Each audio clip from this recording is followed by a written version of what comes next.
No problem. Okay, Kamla, let's do this thing. It is really so good to have you today, Kamla.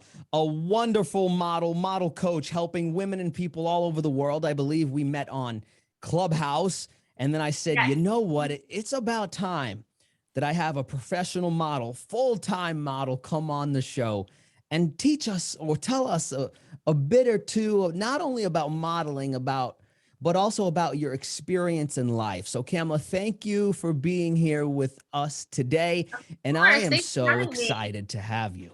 Yes, it's going to be a good time. I'm excited to be here. Thanks, Kamla. So let's jump right into this thing. Obviously, you are a professional model and model coach. You were just telling me that you were shooting for hours the other day for some boating client. I don't even know what that means, but I'll pretend like I do. But anyways, Our yacht company, basically. there we go. But I want to know about how you came into the modeling industry. What did that look like? Was it something you always wanted to do? Tell us a little bit about that. Yeah, great question. So, from when I was a child, I always wanted to be a model. I was pretty much obsessed with Tyra Banks. No one could say anything negative about her because that was just a pet peeve of mine. But so I always wanted to be a model. But, growing up, I just figured through just what my parents instilled in me, college was the route to go. A typical 9 to 5 job was the route to go. So I went to university. I have a master's degree in business administration. I was working full time at an advertising agency. And in my heart, I just started to feel like, wow, I still really have this passion for modeling. And I don't want to get to a certain age and have these regrets of regrets of not trying, right? And so I remember I used to do fashion shows and things of that nature when I was in college. And so fast forward, I'm working at this job and great company, but specifically I just had this moment where I just realized this is my time, that I can't live like this anymore, this feeling of holding myself back. So I remember I was at the office. It was a Saturday. We were doing overtime. And I walked into my boss's office and I sat down and I said, "Hey, I have something to tell you." And I proceeded to say, "I'm thinking that I want to go pursue my modeling, that this is really on my heart." And he looked at me and he said, "As much as you're such a huge asset here and that we're going to really miss you," he said, "I absolutely think that this is what you should be doing with your life." And I was like, oh, that was a lot easier than I thought. He was so supportive, right? And so, yeah, I pretty much picked up, moved a few hours away to just a bigger area for modeling. And the rest is history with just getting signed to various modeling agencies here in the United States. I'm signed to an agency in Cape Town, South Africa. And yeah, well, I'm sure we'll get into more. I could just go on and on and on, but that was the process for me, and just realizing that this is something I wanted to try. And although like Will Smith says, right, he's like, don't have a plan B. For myself, I still felt like I needed to have a plan B. So I have my master's degree. If for whatever reason I want to go back to being in corporate America, I still have that option. So, what do you enjoy most about being a model? What really draws you to that lifestyle? Gotcha. So I think from when I was younger, I didn't necessarily see myself as loving being in front of the camera, but I feel like now, as I've been in the space and really modeling, just the ability to convey so many different personalities on camera, but also mainly being able to meet so many new people and travel. So I have been to some of the most amazing places in terms of being able to do a photo shoot, and then in that experience being able to meet a model or someone on set, on the production set, that I would have never had the opportunity, or maybe our backgrounds would have never merged, right? And so I think that aspect of it, the traveling and the people, besides just feeling like I naturally exude that confidence on camera, I think those are the two main aspects of what I love about my job. So, where are some of the best places that you've been, in your opinion? If you had to give me two places that really struck you, what would Yeah. you Oh my say? goodness. Okay. So one of my photo shoots, I moved to South Africa, to Cape Town, for 3 months. I was signed to a modeling agency there. And one of the shoots that I booked was for South Africa tourism. So literally there's a commercial out there for South Africa tourism, and I'm one of the models in the commercial. And in that, it was another one of those days, waking up at 3 in the morning, having to drive to the location. And the location is the mountains. We're going out to the mountains. We get to the area of the shoot and we have to climb up this mountain because we're shooting on top of this mountain.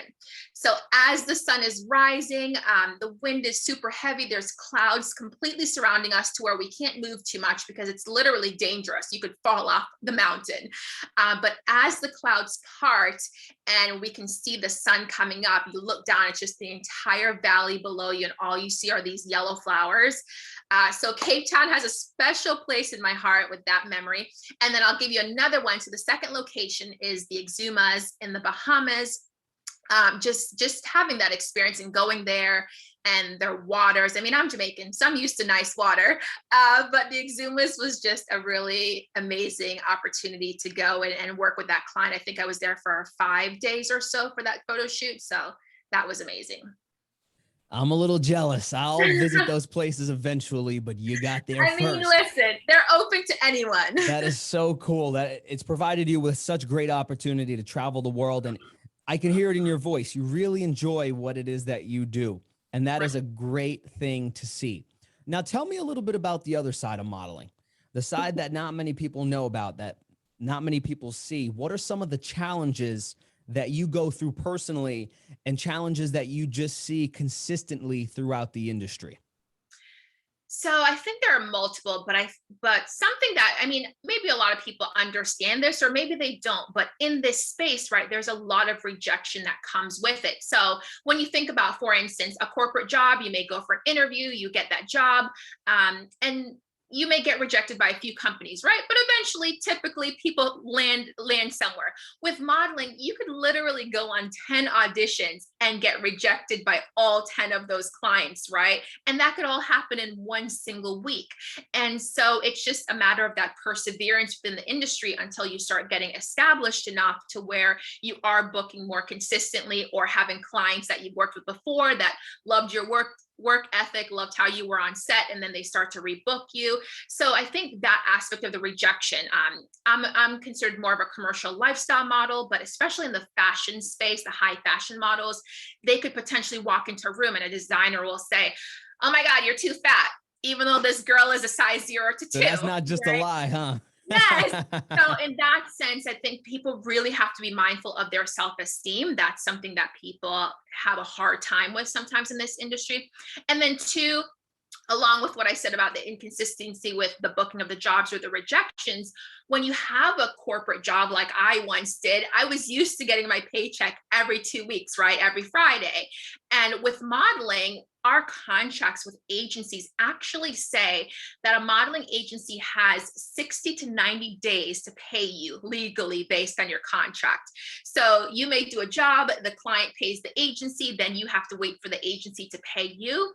So it's so important in this field. A lot of models, they have other things that they do unless they're really doing this full time, or other passions that they pursue as well, to just make sure that you have that flow of income coming in. So two things, the rejection and the fact that your paycheck is not what you typically expect with every 2 weeks, can be difficult to manage. Do you see a lot of women and men struggle with confidence once they hit these rejections? And I'm assuming more so when they first come into the industry and they try to establish themselves. Is that one of the trends that you see? Is that hesitancy to maintain confidence? Yes, I definitely would say yes, and especially with the younger models. So in the modeling space, especially again the fashion space, because we have the fashion space, which is when you think of the high fashion, super tall, slender models, and then more of the commercial lifestyle models. And so there is a variation in terms of how those models are treated just based on the designers and the clients that they work with. We have more of the higher end clients here and that are just a little bit more rigid. And then we have more of the everyday household brands. There tend to be a lot more friendly and family oriented, right? And so especially the models that are in the fashion space and the younger models, they go into this and you're 16, you're already self-conscious about yourself, or 17 when these models are entering in. And then you have someone telling them, "Oh, you're too short," or "You're too tall," or "You're too thin," or, that acne that you have is a problem, which is things that a 16-year-old potentially may be going through as they're developing, right? So in that sense, I do feel like the models sometimes struggle. And I know for myself personally, when I first started modeling, yes, I was older than the teenager, right? But at the same time, there were certain agencies that I wanted to sign with, and I would think, okay, I put together my portfolio. I do have what I think that the agencies may be looking for, and then I would go there to some of the agencies, and they would literally just, and this happens to models all the time. You'll walk in and they'll just look at you to the side, barely even giving you the time of the day, right? And then it's oh, you're not a good fit for us. Thank you. Have a good day. Like total dismissed, right? Wow. And so sometimes it was discouraging even for myself. I would go to my car and I would cry because I'm like, this is the dream agency I wanted. And then over time, I just realized that's part of this industry, that it just comes with it, right? So for some people, unfortunately, it affects them long term to where they don't even continue. But I think a lot of that has to do with what was your self-esteem like before you even got into this industry. So one of the things when I'm mentoring my aspiring models, like my one-on-one clients, the very first class or session that I have with them, before I start talking about anything about the logistics of how to become a model, which is what they want to learn from me, right? I talk to them about self-esteem, what your worth is, why you're doing this, what are your affirmations that you're doing, what do you see for your career? Like, that's the very first thing, because I want to make sure that you understand that going into this, you as an individual, you have to have a certain level of confidence and self-esteem to make sure that the industry doesn't break you. So hopefully that answered your question. Oh, absolutely it does. And diving into a little bit more of the model coaching that you do, when somebody comes to you, typically where are they in their modeling career? So I would say the majority of the time it's people that they haven't gotten signed to a modeling agency yet. They haven't booked their first print job or TV commercial. Sometimes it's someone anywhere from 20 to the numbers go on up, right? Or sometimes it's a parent. One of my clients, I think last week, it's a mom and she wants to get her 11-year-old daughter into it, right? So there's parents that'll reach out to me that want to have that. So I mean, there are some models who have had the experience in the industry and they're just trying to figure out, okay, what are the things that maybe I'm doing that's preventing me from getting to the next level or preventing me from getting signed to an agency that I would ideally like to be signed with? So in that case, I have those models, but I would say majority of the time it's people that are saying, I really want to become a model, but I really don't know what I'm doing wrong because I don't even know where to start. Well, that's great. They're working with a very accomplished coach, which is something that I always recommend in whatever industry or endeavor someone is going in. And Kamla, let's step away from the modeling a little bit. And I'm curious, what Kamla just does as a woman, as a person, as a wife, what are some of the things that you enjoy doing away from the camera and away from the photo shoot? So I think one thing, unfortunately, living in Florida, I don't get to do this as much, but when I was living in Cape Town, one thing that I learned about myself was how much I actually like to hike. So if you know anything about Cape Town, their monumental mountain is Table Mountain. So I climbed that. It took us about 4 hours or so. And so when I do get the opportunity to go to places that has mountains and it's not so flat, I do like to hike. We actually just went to Asheville, North Carolina about 2 weeks ago because I literally said to my husband, I need to get away and see some mountains. So we drove up to North Carolina for that. I like to paddleboard. I like to read. Let's see, you can kind of see it right over there, my little shelf by my bed with some books there. And something else, it is related to modeling, but I do enjoy it, is one of the things that I do aside from the model mentorship is I'm a posing coach. So you're like, what is a posing coach? So I teach people how to get all their various angles and posing directions on camera so that when you're flipping through your photos, you're not looking at 500 photos that you just took on your cell phone and you're hating every single one of them, right? Like I teach you how to pose so that you can be more confident in your content. So that's something else that I like to do, kind of within modeling, but it's separate kinds of coaching. Yeah, that is so cool. And I love that we're multi-passionate, and on one end you're at a photo shoot and the next end you're at the top of a mountain or a trail hiking. That is so cool. Now, exactly. Kamla. You know what? One more thing. I have to say this because this is fun. So I just started longboarding. So most people are like, really? So in college, I used to longboard a little bit, and my husband thought it was going to be a great idea to get me a longboard for Valentine's Day. I didn't think it was a great idea at first when I opened my gift, but by the end of the day, I was like, this is cool. So yes, I am longboarding, skateboarding now is my other fun thing to do. Yeah, you don't want to see me on one of those things. That's bad news. That's bad news. Wow. Good for you, Kamla. I'm sure that's your mode of transportation to all of your photo Right. shoots and your client engagements. Definitely not that good yet. And I need to make sure my elbows stay nice for my bookings. Yeah, that's funny. Well, Kamla, you mentioned about posing and it seemed and just the end. Let me rephrase that and say the industry seems very competitive. Is that fair to say? Extremely, extremely. And it also depends on what location you're in. But overall, yes, I would say so. So, in your opinion, besides how a woman or man looks, what do you think really separates those models that are successful and have longevity in the industry from those who come and go and have maybe short-term success? I love this question because it'll take me back to some of the DMs that I get on my Instagram, on my social media pages. So sometimes I'll get a DM from someone and it's a question relative to modeling or just what have you, and I'll respond back to them.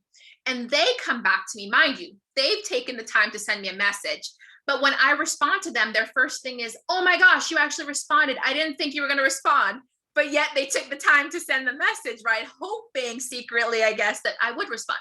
So I think to answer your question, I think a big part of it is personality, because there are a lot of models that I met even when I started, and they were taller than me. They had more of the fashion look that designers tend to go after when you think of the big brands of the world and who books those jobs. But I have worked with larger clients and more consistent with my model bookings than these models. And it's not to say because it's only my personality, there's various factors that go into it, but I feel like I've been on sets with some of those models, and the lack of personality or a personality that they have that makes it seem like they're better than everyone else, right? So being humble, that personality of when you walk into a set, say hi to people. Don't be on your phone the entire time. Don't be the loudest person in the room, right?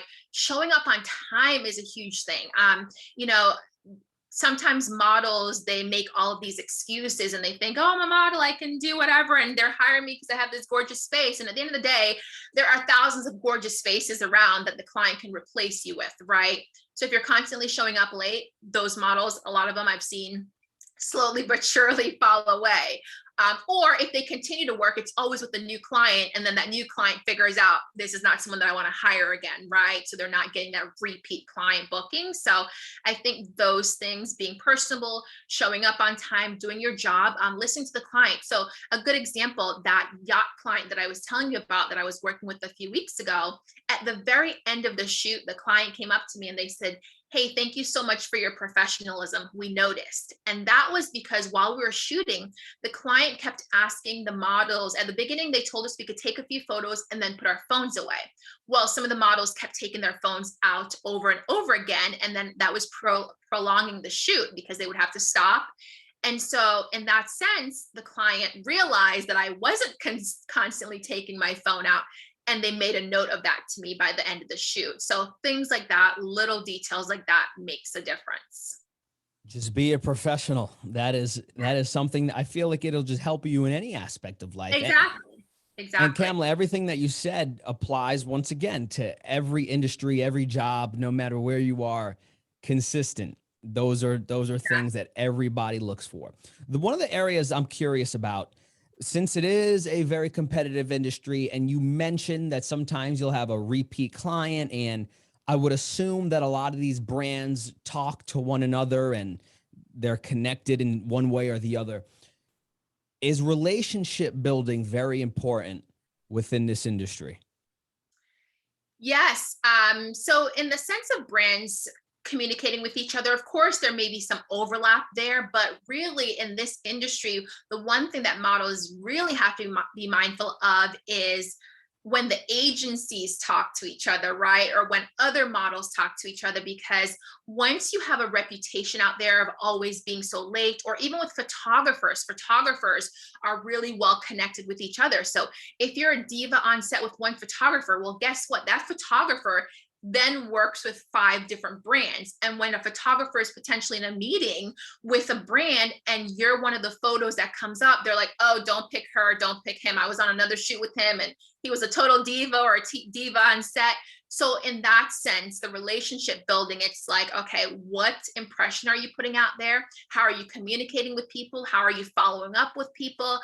So I have clients that I have repeat bookings with. And now when I go there, it's like a family, because I ask them, oh, I remember you told me last time there's this one photographer, he had a cow because he had crazy amounts of acres and he had a free ranging cow that was just a family pet, right? And so I asked him at one point, his cow was sick. And so I remembered and I asked him, how is your cow? So little things like that with the relationship building just makes people feel like, wow, she sees me. You know, this is not just a job from when we leave, right? So just carrying on those relationships. Sometimes there's photographers that I meet on set. And when I'm on set, I know most likely I'm going to either forget their name or forget what website they have or whatever. So I'll take out my phone like at the end of the shoot and I'll say, hey, what's your Instagram? And I'll write it down. I'll write down their name. And then I'll go and I'll DM them on Instagram and say, hey, it was really nice working with you. Hope to work with you again, what have you. So those are the things that people remember for the relationship building, to get repeat bookings and just to be a good human, right? Absolutely. That's what it's all about. The One Life podcast, taking full advantage of this one life. That you can't do it if you're not a good human being. I love this. I love this, Kamla, because you're really showing not only me, but everybody that's listening that modeling is just like life. Everything we've talked about, it's life. And unfortunately, people don't see it that way from the outside in. They think like, oh, well, you just have to be a pretty face. And like, it takes a lot more than that to make it as a model. Yeah, absolutely. And not only do you model, but you're building your own business as well. Yes.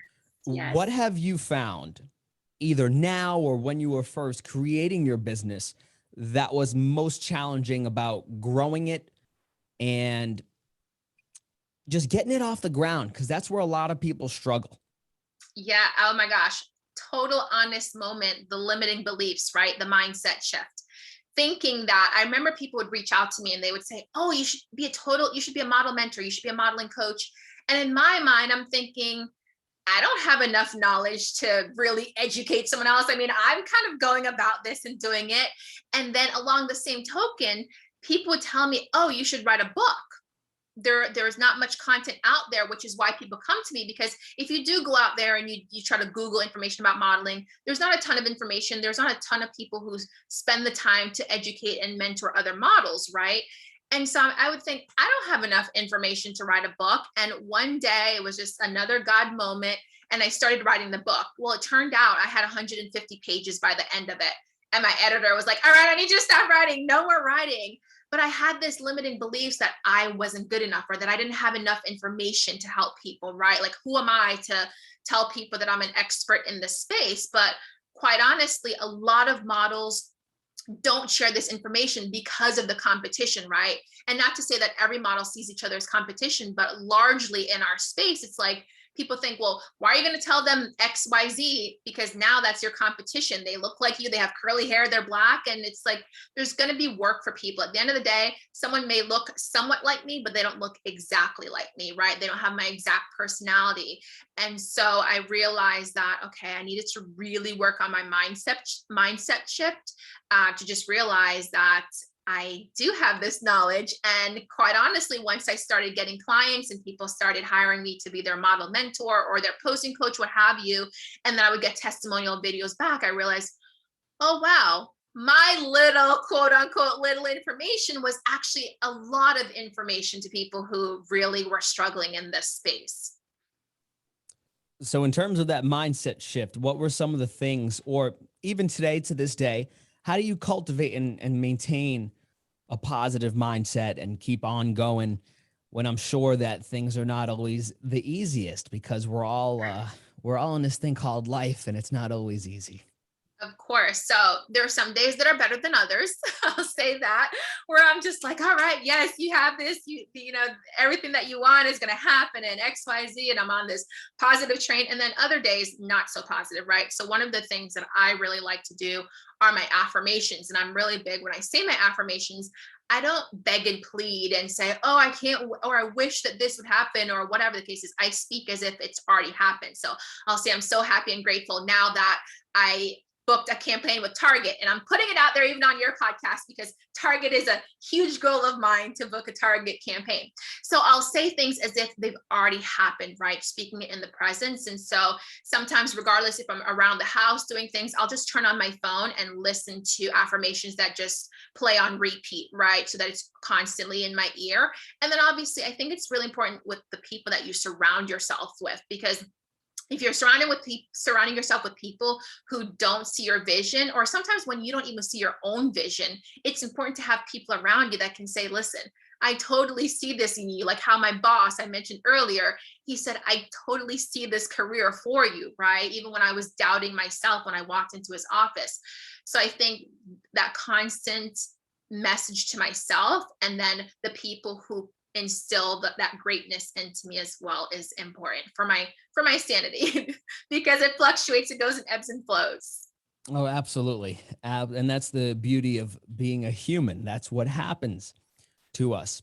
So, Kim, I'm curious, how does a model determine his or her success? For example, is there a model ranking, or Yeah, there's not a World Series, I don't think. exactly. It's not How like does the that work? Olympics, a gold medal, right?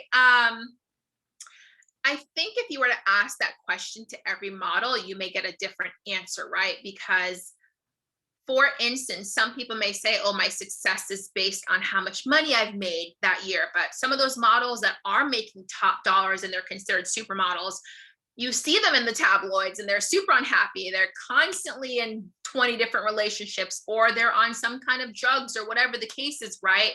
And then there's other models that may not be making as much money as them, but they feel a lot more fulfilled. So I can only speak for myself. I know that there's been goals that I've had with certain brands that I wanted to work with. And then so in that moment, I'll say, oh my gosh, that literally just happened to me. This was another notch on my own version of success. So I did a photo shoot with David Beckham, and I worked with him for 2 days. And even though that he wasn't specifically on my list at the time, after I worked with him and I saw what an amazing experience that was, and how just kind of a human he was to work with, in that moment I was like, wow, that was an amazing accomplishment in my modeling career. That was success for me, right? So of course, there's still so many things on my list that I want to accomplish. I really want my book right now is an ebook on my website, the How to Become a Model book. And so I eventually want to do a print version. So when that's a print version and I'm a New York Times bestseller,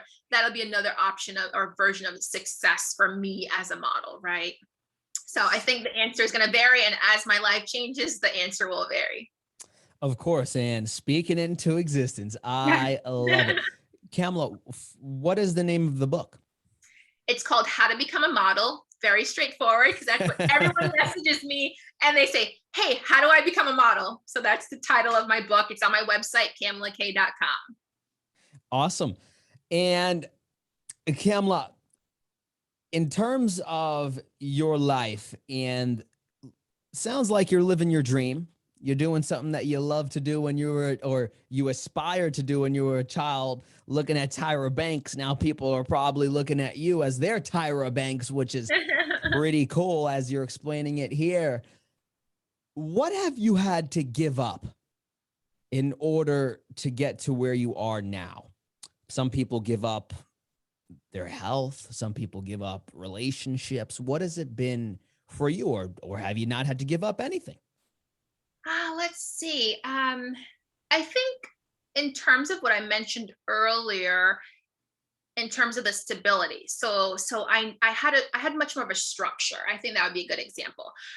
When I had my corporate job and I was working in advertising, I had a structure to my daily life, right? I could make plans with friends because I knew what my weekend was going to be like, or I knew what my next Wednesday was going to be like, and I knew what my exact income was going to be like based on that job, right? So there's been times where I've had to give up those moments of hanging out with people or taking that vacation, because I realized, especially when I started in this industry, I realized, okay, I may have money right now, but maybe I won't book a job for a few weeks. And so I need to be more mindful of that and save. So I would definitely say I gave up a lot of the stability that I was used to, or the structure in my life that I was used to. And it certainly took years of me being in the industry to figure out more so routines as much as possible, because as a model, there's not always going to be a routine, because there may be 1 week where I go into work at 8 a.m. every day, and then another week where my shoot may start at 6 p.m. because it's a night shoot, right? Like, it's really hard to have a schedule and a structure as a model. But I think once you start having certain clients and more of experience, you're able to create that for yourself within your own space, if that makes sense. Oh, of course it makes sense. The lack of stability. And sometimes, me being in the military, sometimes that's one of the things that comes along with my job as well, is sometimes the lack of stability. Teaches you a lot. I know that much. Yeah. I know that much, Kamla. So I'm curious, Kamla, in terms of, let's say you were talking to somebody and someone came up to you and asked you the question. They said, I'm really looking to take full advantage of the one life that I have to live, and I just really want to give it everything I got and leave nothing on the table. What advice would you give to somebody in 45 seconds to 1 minute on how, in your opinion, they can really cultivate a life of greatness, whatever that means for them? This may actually be a shorter answer than the 1 minute. I think even if you're in the point of your life where you're not doing something that you're the most happy in, maybe because of your 9-to-5 job, you have to have that for your source of income, find one single thing that you're passionate about. And even if you do it for 1 hour a week, which is what I was starting to do when I first started going about modeling full time, that in itself it was such a sigh of relief. It felt like I was still operating in my gift and in my passion. So even if you can just find that 1 hour a week to do something that really lights you up, and maybe eventually it'll turn into something that's full time, maybe it won't. But I think a lot of times people get to that end of the road and they realize they never did anything that they were passionate about, right? And that's where they have a lot of their regrets. So I say start small and see where life leads you from there. Just do something you're passionate about, even if it's only for a minute, 10 minutes, an hour. Exactly. That is fabulous, fabulous. And in my life, oh yeah, that is why I spend my weekends, right? And my evenings doing stuff that I'm really passionate about. It keeps you grounded. What's one thing? What's one thing you're passionate about? Me, speaking. Oh yeah. Okay. I love speaking and I love telling stories. That's what I really pride myself in, is not relaying information, just telling people certain points, but making it an experience for people. You know, if I'm up on a stage, I like to relive how I actually felt. If I was laughing in the situation, I'm going to laugh on that stage. If I was bent over with my hands on my knees, I'm going to be bent over with my hands on I had somebody the other day tell me, said, you should be an actor, because they saw me speak the other day. And I said, you know what? Maybe I'll take it up one time or two, but I love it. Because I knew that Les Brown is literally your motivational mentor, right? I mean, I feel like that embodies him. What you just absolutely. Yeah. And as you know, as he says too, you learn, you earn, and you pass it forward. And I think that's what you're doing in the field of modeling. And with those that are reaching out to you, you have a pretty significant social media following. You post some awesome pictures, which are so cool. I love it and I adore it. Last question. When you get to the end of the road, let's hope it's not for a long time. You got a lot of modeling left in you, girl. You got a lot of modeling left, a lot of life left to live. what is really the contribution that you hope you have left behind, and the legacy that people remember you for? So I mentioned this earlier when I talked about the fact that people are shocked sometimes that I respond to them in my DMs when they send me a message. For myself, it's super important for me for people to know that I see them, for people to know that they matter. So for instance, a lot of people, they'll see me on their TV screens in a TV commercial, or I've literally had strangers that I've never met and somehow they knew who I was on social media, and they'll send me a photo that they saw of me in a grocery store or in a furniture store, whatever. And they see me as someone higher or better or bigger than them. And for me, I'm no different. The only difference between us is that we have different careers, but we're still God's people, right? And so I think for myself, the legacy that I want to leave is that people know that I see them, that I value them, and that we're all equal, that we're all even. And so that's why for me, it's so important to respond to people, to say, hey, just because you see me on TV doesn't mean I'm this celebrity person that thinks I'm better than you and that I'm not going to respond. No. If I see it, and unless like I accidentally forget to respond, I'm going to respond. I'm going to acknowledge you. And I want people to remember that they were just as valuable as I was. Oh, yeah. And everybody listening, I can tell you firsthand, she's not lying to you, folks. Putting this podcast together was pretty easy. All it took was a DM, and we got it. Yes, you did DM me. and we got it done. And I believe that you are living, and I see the joy that you are exuding even while you're on here. And I could tell there's just some things that you could tell, Kamla, and I could tell that you're just a people person. You like to make people feel good about themselves. And I could tell that about you.